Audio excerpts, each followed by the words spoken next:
हम अपनी बड़ाई नहीं करते। आपको कहते हैं ना बेपरवाह जी से बेहद इश्क था।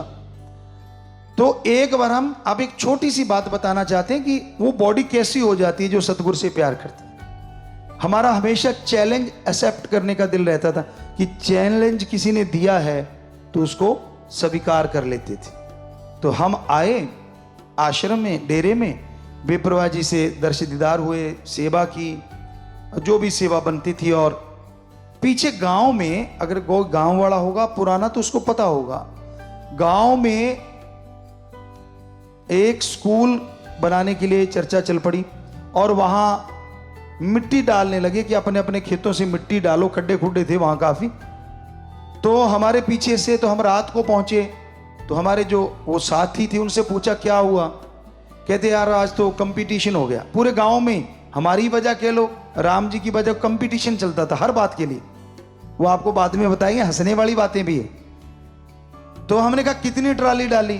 कहते जी हम तो 22 डाल पाए। तो हमने कहा और? कहते फला फला 26 डाल गया। हमने कहा लानत, क्यों 22 डाली आपने? कहते थोड़ा सा खेत दूर है ना।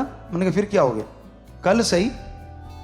अगले दिन वो ट्राली बहुत बड़ी थी, उस समय के अकॉर्डिंग 2 टायरों वाली ट्राली बड़ी थी, खुले चने भी उसमें 100 मन से ऊपर आ जाते थे, तो बड़ी ट्राली मानते थे कि ये बड़ी है। तो हमने कहा भाई 3 हिस्से करते हैं। सबसे मुश्किल हिस्सा कहते अगला, डाला खोल के तो आसान हो जाता ना आजकल, बाद में तो वो आगे एक खिड़की भी आने लग गई, लेकिन हमारे उस टाइम में सिर्फ पीछे खुलता था ट्राली का, आगे नहीं।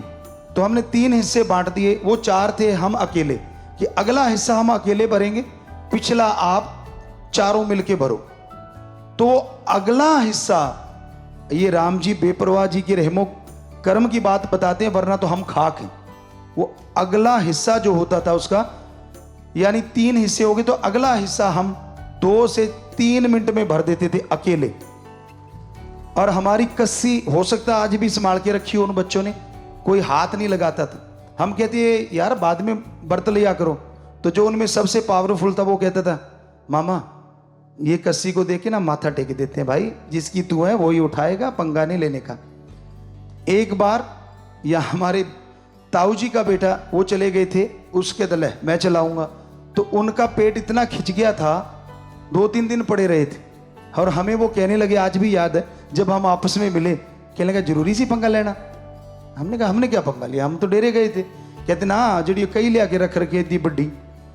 तो हमने कहा फिर क्या हो गया। कहते मैं चला बैठा कि तू चलाता, मैं भी चलाऊंगा, पानी की बारी थी, मोगा बड़ा था।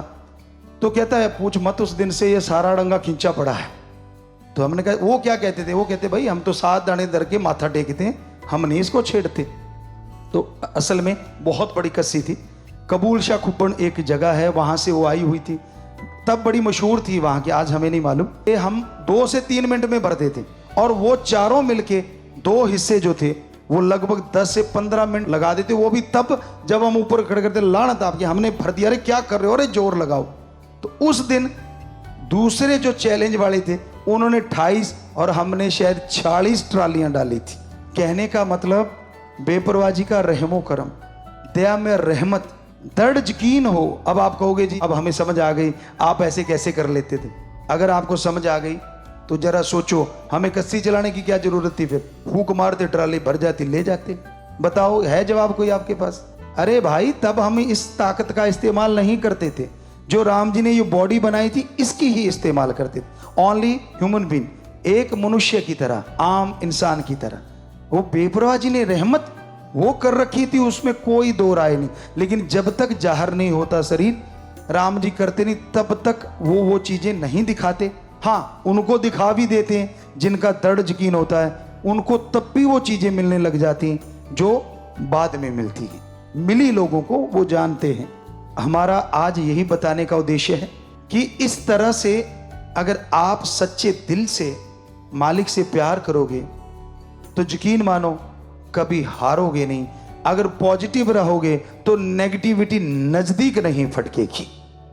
हमेशा पॉजिटिव रहो, हमेशा दृढ़ यकीन रखो अपने सद्गुरु पे, मालिक माला माल कर देते हैं।